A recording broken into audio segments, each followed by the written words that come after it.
Hello అండి. ఈ వీడియోలో మనం ఎంప్లాయీస్ యొక్క సాలరీ అనేది 5% ఎట్లా ఇంక్రీజ్ చేస్తారో చూద్దాం. సో ఈ టాపిక్ గురించి మీకు ఎక్స్ప్లెయిన్ చేయడానికి నేను ఇక్కడ ఆల్రెడీ ఎంప్లాయీస్ అనే టేబుల్ ని క్రియేట్ చేశాను. ID, name, email, department and salary. So ఈ సాలరీ అనే కాలమ్ లో నేను సాలరీని 5% ఇంక్రీజ్ చేస్తాను. సో దానికి క్వరీ ఎలా రాస్తామంటే అప్డేట్. సో టేబుల్లో ఏదైనా అట్రిబ్యూట్ ని చేంజ్ చేసేటప్పుడు మనం అప్డేట్ క్వరీని యూజ్ చేస్తాం. Update table name employees set and column name salary is equals to salary plus salary into 5/100.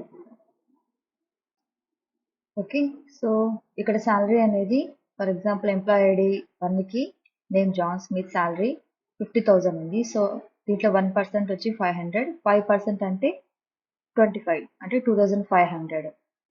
So ఈ క్వెరీ రన్ చేసిన తర్వాత దాని టోటల్ సాలరీ 52,500 వస్తుంది. సో ఇప్పుడు ఈ క్వెరీ రన్ చేద్దాం. సో ఇక్కడ మీకు ఎర్రర్ ఏంటంటే మనం ఫస్ట్ సీక్వెల్ సేఫ్ అప్డేట్స్ ని డిసేబుల్ చేసుకోవాలి. సో దానికి query set sequel safe updates is equals to 0. So దీన్ని రన్ చేసి ఓకే, ఇప్పుడు ఈ క్వెరీ రన్ చేద్దాం. సో ఇక్కడ నేను ఎంప్లాయీస్ టేబుల్ నేమ్ రాంగ్ ఇచ్చాను. ఎంప్లాయీస్. సో క్వెరీని మళ్ళీ రన్ చేస్తున్నాను. ఇప్పుడు ఈ ఎంప్లాయీస్ అనే టేబుల్ ని డిస్ప్లే చేద్దాం. 5% హైక్ అయింది. So total 52,500. మీరు ప్రాక్టీస్ చేయడం కోసం ఈ ఎంప్లాయీస్ అనే టేబుల్ శాంపుల్ డేటాని నేను డిస్క్రిప్షన్ లో ప్రొవైడ్ చేస్తాను.